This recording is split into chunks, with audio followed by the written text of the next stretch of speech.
بالله من الشيطان الرجيم.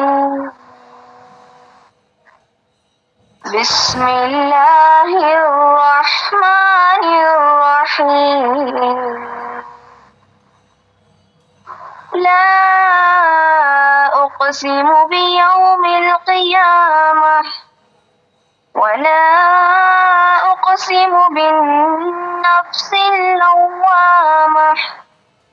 أيحسب الإنسان أن لن نجمع عظامه بلى قادرين على أن نسوي بنانه بل يريد الإنسان ليفجر أمامه يسأل أيان يوم القيامة فإذا برق البصر وخسف القمر وجمع الشمس والقمر يقول الإنسان يومئذ أين المفر. صدق الله العليم. அளவற்ற அருளாளனும் நிகரற்ற அன்புடையோனும் ஆகிய அல்லாஹ்வின் திருப்பெயரை கொண்டு ஆரம்பம் செய்கிறேன். இல்லை, நான் மறுமை நாளின் மீது சத்தியம் செய்கின்றேன். இல்லவே இல்லை, இடித்துரைக்கும் மனதின் மீது நான் சத்தியம் செய்கின்றேன். அவனுடைய எலும்புகளை நம்மால் ஒன்று திரட்ட முடியாது என்று மனிதன் கருதி கொண்டிருக்கின்றானா? ஏன் முடியாது? நாமோ அவனுடைய விரல்களின் நுனியை கூட மிக துல்லியமாக அமைப்பதற்கு ஆற்றல் பெற்றுள்ளோம். ஆனால் மனிதன் எதிர்காலத்திலும் தீமையை செய்து கொண்டிருக்க வேண்டும் என்று விரும்புகின்றான். அந்த மறுமை நாள் எப்போது வரும் என்று அவன் கேட்கின்றான். பிறகு பார்வை நிலை குத்தி விடும்போது, மேலும் சந்திரன் ஒளிகுன்றி போகும்போது, மேலும் சந்திரனும் சூரியனும் ஒன்றாக இணைக்கப்படும் போது, அந்நாளில் இதே மனிதன் நான் எங்கே சென்று ஓடி ஒளிவது என்று கேட்பான். அல்லாஹ் உண்மையை கூறினான். அஸ்ஸலாமு அலைக்கும் வரஹ்மத்துல்லாஹி வபரகாத்துஹு. பிஸ்மில்லாஹிர் ரஹ்மானிர் ரஹீம். இன்னல் ஹம்தலில்லாஹி நஹ்மதுஹு வ நஸ்தஈனுஹு வ நஸ்தக்ஃபிருஹு வ நஊது பில்லாஹி மின் ஷுரூரி அன்ஃபுஸினா வ மின் ஸய்யிஆத்தி அஅமாலினா. மன் யஹ்திஹில்லாஹு ஃபலா முதில்ல லஹு வ மன் யுضلل ஃபலா ஹாதிய லஹு வ அஷ்ஹது அன் லா இலாஹா இல்லல்லாஹ் வஹ்தஹு லா ஷரீக லஹு வ அஷ்ஹது அன்ன முஹம்மதன் அப்துஹு வ ரசூலுஹு. யா அய்யுஹன் நாஸ் இத்தகு ரப்பக்கும் அல்லதி خلقكم من نفس واحدة وخلق منها زوجها وبث منهما رجالا كثيرا ونساء واتقوا الله الذي تسألون به والأرحام إن الله كان عليكم رقيبا. வார்த்தைகளிலே சிறந்தது அல்லாஹ்வுடைய வார்த்தை என்றும் வழிகாட்டுதல்களிலே சிறந்தது முஹம்மது நபி ஸல்லல்லாஹு அலைஹி வஸல்லம் அவர்களின் வழிகாட்டுதல் என்றும் மார்க்கத்தில் புதிதாக பரப்பக்கூடிய ஒவ்வொன்றும் பிதாத் என்றும் அந்த ஒவ்வொரு பிதாத்தும் நாளை நம்மை வழி கெடுக்கும் என எச்சரித்தவளாக எனது உரையை ஆரம்பம் செய்கின்றேன். அஸ்ஸலாமு அலைக்கும் வரஹ்மத்துல்லாஹி வபரகாத்துஹு. கண்ணியத்திற்குரிய சகோதர சகோதரிகளே, சொல்லக்கூடிய செய்திகளை உள்வாங்கி அதை வாழ்க்கையில் நடைமுறைப்படுத்தக்கூடிய மக்களாக அல்லாஹ் உங்களையும் என்னையும் அருள் புரியட்டும். அல்ஹம்துலில்லாஹ், நாம எல்லாரும் ரமலான் மாதத்துடைய நோன்பை நோற்றவர்களாக இங்கு ஒன்று கூடியிருக்கின்றோம். அல்லாஹ் நீங்களும் நானும் செய்யக்கூடிய நல்ல அமல்களை எல்லாம் ஏற்றுக்கொண்டு அதற்கான முழு பலனையும் அல்லாஹ் உங்களுக்கும் எனக்கும் தந்தருவானாக. ஆமீன். இன்றைக்கு நாம் எடுத்துக்கொண்ட தலைப்பு என்னவென்றால் மரணம் தரும் படிப்பினை. நம்ம எல்லாருமே லைஃப்ல அடுத்த லெவலுக்கு போகணும் தானே யோசிச்சுட்டு இருக்கோம். எப்படி? ஸ்கூலு, காலேஜ், வேலை, கல்யாணம், சம்பாத்தியம் அப்படின்னு சொல்லிட்டு நம்ம லிஸ்ட் பெருசா போய்கிட்டே இருக்கோம். ஆனா நம்ம எல்லாருமே காமனா மறந்துடுற ஒரு விஷயம் என்ன தெரியுமா? மரணம்.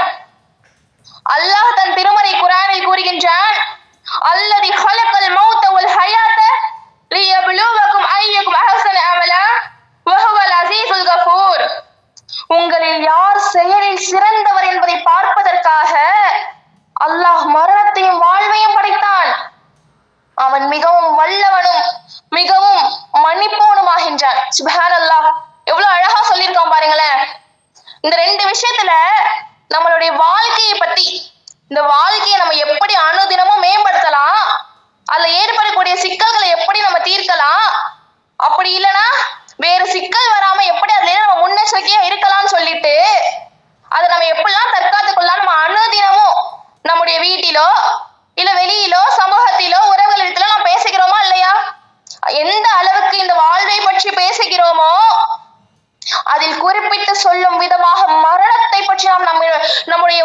இடத்திலோ, வீட்டிலோ, சமூகத்திலோ, பள்ளிவாசலிலோ அல்லது நாம் சந்திக்கும் நபர்களிடத்திலோ பேசுகிறோமா அப்படின்னு ஒப்பிட்டு செய்து பார்த்தோம்னா மரணத்தை பற்றி பேசுவது என்பதே ஒரு அபசகுணமாக நம்ம கருதுறோம் இல்லையா? இப்ப நான்லாம் செத்துருவேன் அப்படின்னு சொன்னாக்கா நம்ம வீட்டுல என்ன சொல்லுவாங்க? தௌபா தௌபா, வாயில போட்டு அப்படிலாம் சொல்லக்கூடாது சொல்லுவாங்களா இல்லையா? ஆனா நமக்கு நம்முடைய இஸ்லாம் என்ன சொல்லி தருகிறது? ஒவ்வொரு இரவிலும் பகலிலும் நொடியிலும் நாம் மரணத்தை நினைவு கூற வேண்டும் சொல்லி தருதா இல்லையா? வாழ்க்கையில நம்ம எத்தனையோ விஷயத்தை கண்டு பயப்படுறோம். ஆனா மரணத்திற்கு பின் நாம் சந்திக்க போகும் முதல் படிநிலையை பற்றி சஹாபாக்கள் எவ்வளவு அச்சத்தோடு இருந்தார்கள் தெரியுமா சகோதரிகளே? உத்மான் ரலி அவங்க மன்னரிக்கு பக்கத்துல போய் நின்னாலே தாடி நனைகிற அளவுக்கு அழுவாங்களாம். அவங்கள்ட்ட கேட்கப்பட்டுச்சு, சொர்க்கம் நரகத்தை பற்றி கூறப்படும் போது தாங்கள் அழுவதில்லையே, ஆனால் மன்னரை பார்த்தால் அழுகிறீர்களே ஏன் அப்படின்னு அவங்கள்ட்ட கேட்டப்ப அவங்க சொன்னாங்க, மன்னரை தான் மறுமையின் நிலைகள் முதல் நிலையாகும். இதில் ஒருவன் வென்று விட்டால் இதற்கு பிறகு உள்ள நிலை இதை விட இலகுவானதாக இருக்கும். இதில் ஒருவன் வெற்றி பெறாவிட்டால் இதற்கு பிறகு உள்ள நிலை இதை விட கடுமையாக இருக்கும் சொன்னாங்களா இல்லையா? இன்னும் நான் கண்ட காட்சிகளிலேயே மன்னரை தான் மிக கோரமாக இருந்தது அப்படின்னு அல்லாஹ்வின் தூதர் ஸல்லல்லாஹு அலைஹி வஸல்லம் அவர்கள் கூறியிருக்கிறார்கள். அதனாலதான் மன்னரை பார்த்தால் அழுகிறேன் என்று உத்மான் ரலி கூறினார்களா இல்லையா? திருமதியில பதிவு செய்யப்பட்டிருக்கு சகோதரிகளே. எனவே நம்ம என்ன செய்யணும்? உடம்புல உயிர் இருக்கும் போதே நன்மைகளை செய்து கொள்ள வேண்டும். இறந்த பிறகு நமக்காக யார் அழுதாலும் கவலைப்பட்டாலும் அதனால் எந்த பயனும் இல்லை, ஒரு பயனும் கிடையாது. இதற்கு உதாரணமாக யூத பெண் ஒருத்தவங்க இருக்காங்க. அவங்க இறந்துடுறாங்க. அவங்க இறந்ததுக்காக அவங்க குடும்பத்தார்லாம் அழுதுகிட்டு இருக்காங்க. ஐயோ இறந்துட்டாங்களே அப்படின்னு சொல்லிட்டு அழுதுகிட்டு இருக்காங்க. அப்போ அந்த வழியா நபி ஸல்லல்லாஹு அலைஹி வஸல்லம் வந்தவங்க சொல்றாங்க, இந்த பெண் இறந்ததற்காக இவர்கள் அழுது கொண்டிருக்கிறார்கள், அவளோ கப்ரில் வேதனை செய்யப்படுகிறார். சுப்ஹானல்லாஹ், புகாரில பதிவு செய்யப்பட்டிருக்கு.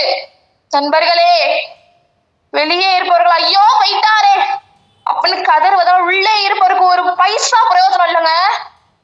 ஒரு பைசா பிரயோஜனம் கிடையாது. சொல்ல போனால் இன்றைக்கு ஜனாசாவுக்கு பின்னால் வருபவர்கள் பாதி பேருக்கு என்ன கவலை தெரியுமா?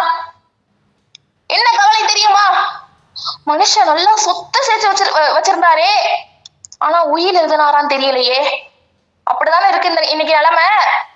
இன்னும் சிலருக்கு அடக்கம் முடிஞ்சோட பிரியாணி போடுவாங்களா இல்ல வெறும் டீ பிஸ்கெட்டோட முடிச்சிருவாங்களா, இதுதாங்க கவலையா இருக்கு.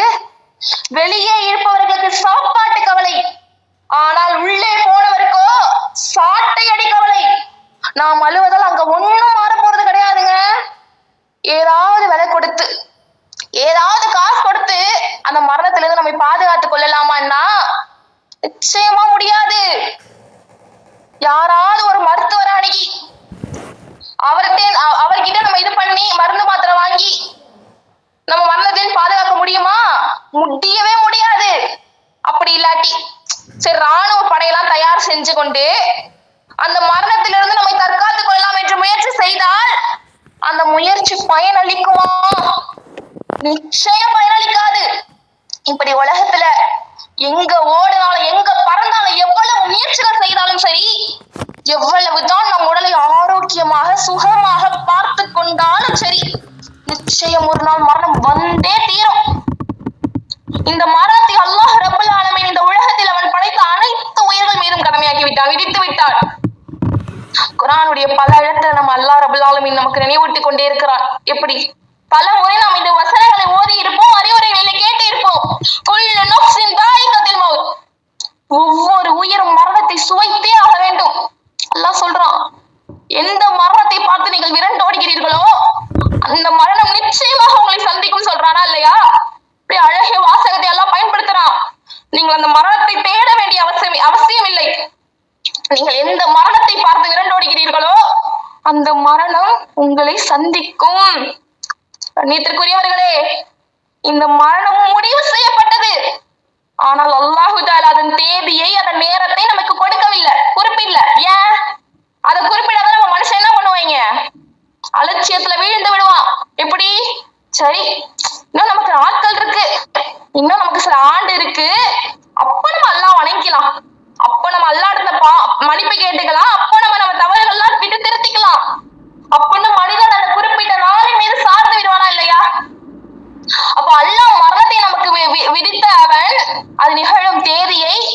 நடக்கும் தேதியை மறைத்து விட்டான் அல்லவா? யாரும் சொல்ல முடியாது, யாருமே சொல்ல முடியாது நம்ம எப்ப மரணிப்போம் அப்படின்னு சொல்லிட்டு.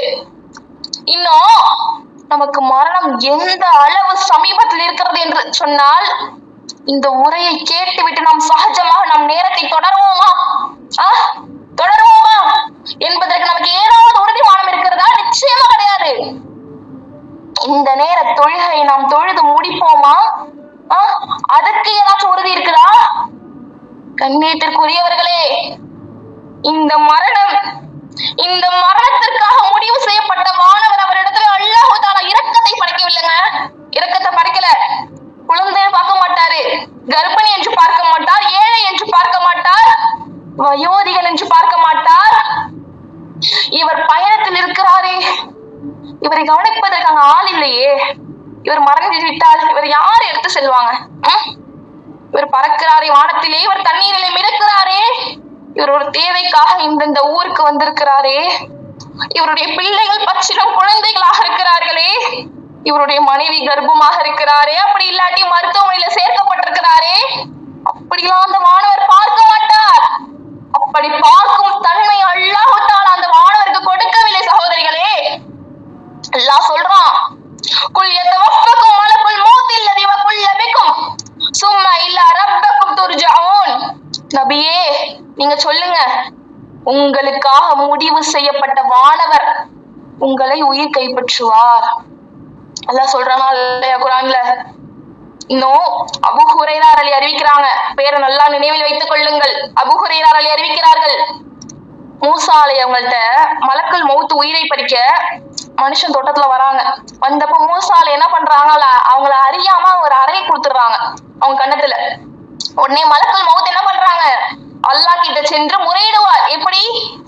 மரணத்தை விரும்பாத ஒரு அடியாரிடம் என்னை நீ அனுப்பிவிட்டாயே என்று கூறுவார். அதுக்கு அல்லாஹ் சொல்லுவான், இறைவன் சொல்லுவான், நீ அவரிடம் திரும்ப சென்று அவரோட கைய ஒரு காளை மாட்டின் முதுகின் மீது வைக்க சொல். அதன் முதுகில் உள்ள முடியில, அந்த முடிகள் இருக்கும்ல, அந்த காளை மாட்டின் முதுகில் உள்ள முடிகள் எந்த அளவிற்கு அவரின் கரம் மூடுகிறதோ அதில் ஒவ்வொரு முடிக்கு பகரமாக ஓராண்டு இந்த உலகில் வாழ அவருக்கு அனுமதி உண்டு என்று கூறிட்டு வா அப்படின்னு சொல்லிட்டு அல்லாஹ் சொல்லுவான். அப்ப அதே போல அந்த மாணவர் என்ன பண்ணுவாரு, திரும்ப மூசா நபி கிட்ட போயிட்டு இந்த மாதிரி சொல்லுவாரு. சொன்னோன்னே மூசா நபி கேட்பாங்க, இறைவா, அத்தனை காலம் வாழ்ந்து முடித்த பிறகு என்ன நடக்கும் அப்படின்னு கேட்டதுக்கு அல்லாஹ் சொல்லுவான், மரணம் தான் என்று பதிலளித்தான். மூசா அவர்கள் அப்படி என்றால் இப்போதே உயிரை எடுத்துக்கொள் என கூறினார். 100 வருஷம் வாழ்ந்தாலும் சரி, 1000 வருஷம் வாழ்ந்தாலும் சரி, முடிவு என்பது மரணம் தான். அதை யாராலும் தவிர்க்க முடியாது சகோதரிகளே, நினைவில் வைத்துக் கொள்ளுங்கள். எத்தனை ஆண்டு காலம் வாழ்ந்தாலும் நம்மளுக்கு மரணம் தாங்க நிச்சயம். இன்னும் இந்த மரணத்தோட ஒரு வாழ்க்கை உண்மையை நான் உங்களுக்கு ஒரு கதை வழியா சொல்லட்டா. ஒரு சின்ன கதை. ஒரு மனுஷன் கனவுல ஒரு சிங்கம் அவனை துரத்துது. அவன் என்ன பண்றான், பயந்து போய் ஓடுற அந்த மனுஷன் வழியில இருக்கிற ஒரு மரத்து மேல ஏறி உட்காந்துக்கிறான், ஒரு கிளையில உட்காந்துக்கிறான். கீழே பார்த்தா அந்த சிங்கம் அங்கேயே அவனுக்காக காத்துக்கிட்டு இருக்கு. அப்போதான் அந்த மரக்கிளையை கவனிக்கிறான். அவன் உட்கார்ந்து இருக்கானே, அந்த கிளையில 2 எலி இருக்கு. ஒரு எலி வந்துட்டு கருப்பு கலர்லயும், இன்னொரு எலி வெள்ளை கலர்லயும் இருக்கு. மாத்தி மாத்தி அதோட கிளையை அரிச்சுக்கிட்டு இருக்கு. அந்த அரிச்சிட்டு இருக்கிறதுனால அந்த கிளையை வந்துட்டு எப்போனாலும் கீழே விழலாம், அப்படிப்பட்ட ஒரு நிலைமை. பயத்துல மறுபடியும் என்ன பண்றான், கீழே குனிஞ்சு பாக்குறான். அங்க ஒரு பெரிய கருப்பு பாம்பு வாயை திறந்துகிட்டு அவன் எப்ப விழுவான்னு காத்துக்கிட்டு இருக்கு. இப்ப உயிருக்கு ஆபத்தான இந்த நேரத்துல அவன் என்ன பண்றான், மேல இருக்கிற ஒரு கலையில இருந்து சொட்டு சொட்டா தேன் விழுகுது. அந்த தேனை ருசிச்சு பாக்குறான்.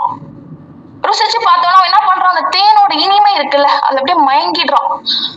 ஒரு சொட்டு தேனோட ருசியில அவன் என்ன பண்றானா, அவனை துரத்துற அந்த சிங்கத்தை மறந்துடுறான், கிளைய அரிச்சுக்கிட்டு இருக்க எலிய மறந்துடுறான், கீழே காத்துட்டு இருக்கிற அந்த பாம்பை மறந்துடுறான்.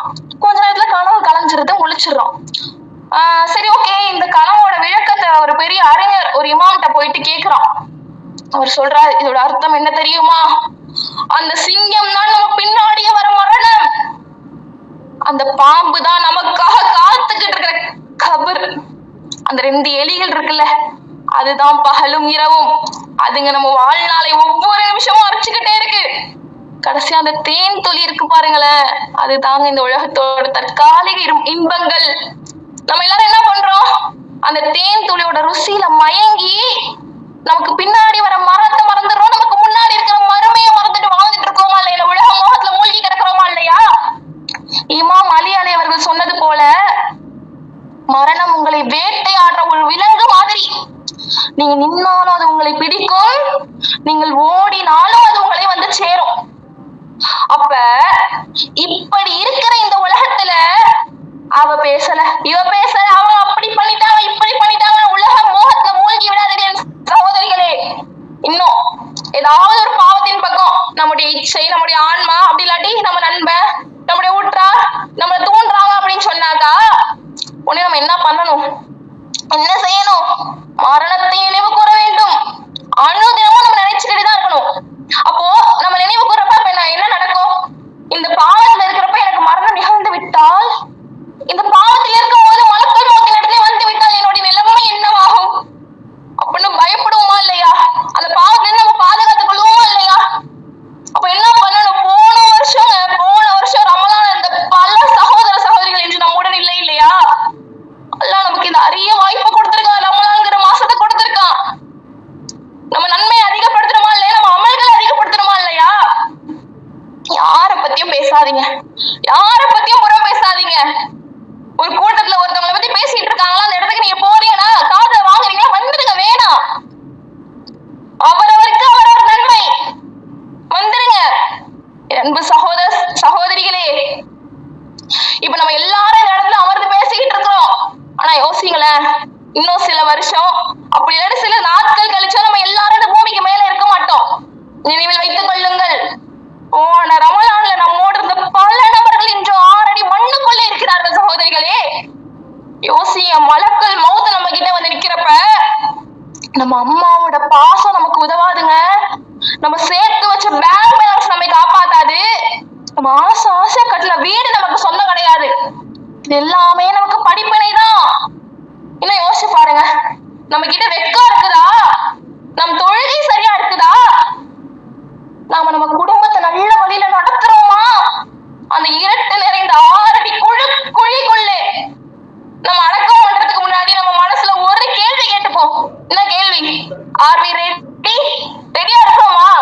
அன்பு சகோதரிகளே, ஒரே ஒரு நிமிடம் கண்ணை மூடி யோசித்து பாருங்களேன். நம்ம ஒவ்வொரு நாளும் கண்ணாடி முன்னாடி நின்று நம்ம முகத்தை அழகுபடுத்துறோம், ஆடைய சரி செய்யறோம். இந்த ட்ரெஸ் நல்லா இருக்கா, இந்த மேக்கப் சரியா இருக்கா அப்படின்னு சொல்லி எவ்வளவு மெனக்கட்டுறோம். ஆனா ஒரு நாள் வரும், அன்று நமக்கு பிடித்த ஆடையை நாம் உடுத்த முடியாது, நம் கைகளால் நம் முகத்தை துடைக்க முடியாதுங்க. வெள்ளை நிற கபன் துணியால் நம்மை சுற்றி ஒரு பெட்டிக்குள்ளே வைத்து மூடுவார்கள். அன்று நம் அழகு எங்கே போகும்? நாம் சேர்த்து வைத்த நகைகளும் பட்டு சேலைகளும் பீரவில தூங்கும் அப்படி இல்லையா? இன்னும் இன்னைக்கு நம்ம எல்லாருமே பார்த்திருப்போம் சமூக வலைத்தளங்கள்ல, ஈரான் அதிபராக இருந்தாலும் சரி, பாலஸ்தீனத்தில் வாழும் ஒரு சாதாரண தாயாக இருந்தாலும் சரி, அவர்கள் வாயிலிருந்து வரும் வார்த்தை என்ன தெரியுமா? எங்கள் உயிர் முக்கியம் அல்ல, எங்கள் நாடு முக்கியம் இல்ல, இஸ்லாம் தான் முக்கியம். இவ்வளவு ஒரு ஈமான்ல உறுதி பாருங்களேன், சிந்தித்து பாருங்கள். ஒரு பக்கம் குண்டு பொழிகிறது, மறுபக்கம் தலைவர்கள் மரணிக்கிறார்கள். ஆனாலும் அந்த மக்கள் கலங்கலங்க. ஏன்? மரணத்தை அவர்கள் பயமுறுத்தவில்லையா? மாறாக மரணம் அவர்களுக்கு ஒரு படிப்பினையாக இருக்கிறது அல்லவா? அல்லாஹ்வுக்காக மௌத்தாவதை விட ஒரு பெருமை வேற என்ன இருக்க முடியும்? அப்படின்ற ஈமான் தான் அவங்களை தாங்கி பிடிக்குது. அங்க ஒரு தாய் தம் பிஞ்சு பிள்ளைய ஜனாசாவை தூக்கி கொண்டு அல்ஹம்துலில்லாஹ் அப்படின்னு சொல்றாளே, அந்த ஈமான்ல ஒரு துளியாச்சும் நம்மள்ட்ட இருக்கா? சிந்திச்சு பாருங்க, நம்மள்ட்ட இருக்கா? நம்ம சின்ன சின்ன விஷயத்துக்கலாம் ஏன் அல்லாஹ் நம்மளுக்கு இவ்வளவு கஷ்டத்தை தரான் அப்படிலாம் யோசிக்கிறோமா இல்லையா? நம்ம கவலைகளுக்காக நம்ம அல்லாஹ்வை நோகடிக்கின்றோம், ஆனால் அவர்கள் இஸ்லாத்திற்காக எதையும் இழப்போம் என்கிறார்கள். சகோதரிகளே, மரணம் என்பது ஒரு முடிவல்லங்க, அதுதான் நமக்கு சாட்சி, அதுதான் நம்ம வாழ்ந்தோன்றதுக்கான அத்தாட்சி. ஈரான் அதிபரின் மரணம் நமக்கு சொல்லும் பாடம் இதுதான். என்ன? பதவி அதிகாரம் எல்லாம் ஒரு நொடியில் மறைந்து விடும், ஆனால் நம்ம தீனுக்காக செய்யற தியாகம் இருக்குல்ல, அதுதான் நமக்கு கப்ரிலோ சரி மறுமையிலே சரி நம்மை பாதுகாக்கும். யா அல்லாஹ், போர்க்களத்தில் தவிக்கும் எம் சகோதரருக்கு வெற்றியை கொடு யா அல்லாஹ். ஈமானுக்காக துணிந்து நிற்கும் அந்த தைரியத்தை எங்களுக்கும் கொடு யா ரஹ்மானே. நாங்கள் சாகும்போது வெறும் உடலாக மட்டும் மண்ணுக்கு போகக்கூடாது, ஒரு முக்மீனாக உனக்கு பிடித்தமானவளாக இஸ்லாத்திற்காக வந்த ஒரு சாட்சியாக எங்களை எடுத்துக்கொள் யா அல்லாஹ். யா அல்லாஹ், எங்களின் கடைசி பேச்சை லா இலாஹா இல்லல்லாஹ் என்ற கலிமாவோடு ஆக்கி வைப்பாயாக. எங்களை ஜன்னத்துல் ஃபிர்தௌஸ்ல அந்த தியாகிகளோடு ஒன்று சேர்ப்பாயாக. ஆமீன் ஆமீன் யா ரப்பல் ஆலமீன். இன்னும் இந்த அழகிய துஆவுடன் என் உரையை நிறைவு செய்கிறேன். அல்லாஹும்ம இன்னி அஸ்அலுக்கல் ஹஸ்னல் கதீமா. யா அல்லாஹ், எங்களுக்கு நல்ல முடிவை தந்தருள்வாயாக. மரணத்தை அணுதினமும் நினைவு கூடும் மக்களாக இருப்போம் என்று மீண்டும் எச்சரித்தவளாக எனது உரையை நிறைவு செய்கின்றேன். வாஹிரு தாவானா அல்ஹம்துலில்லாஹி ரப்பில் ஆலமீன். அஸ்ஸலாமு அலைக்கும் வரஹ்மத்துல்லாஹி